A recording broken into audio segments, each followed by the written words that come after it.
একটা গল্প মনে পড়ে গেল।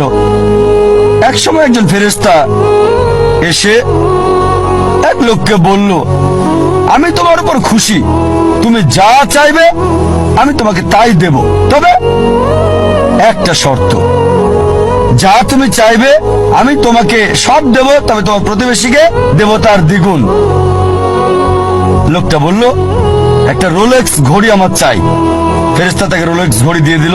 প্রতিবেশী দুটো রোলেক্স ঘড়ি পেল। লোকটি বলল, একটা মার্সিডিজ গাড়ি আমার চাই।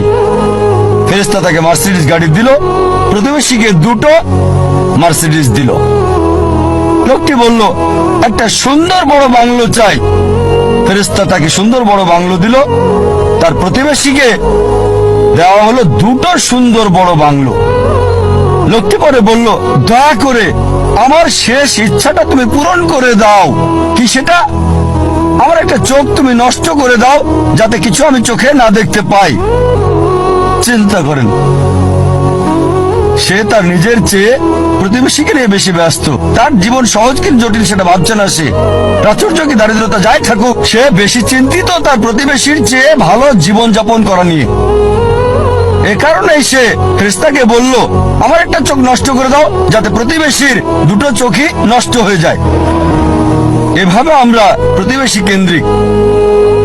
নিজে সুখী কিনা ভাবছে না, দেখতে পারবে কিনা সেটা ব্যাপার না।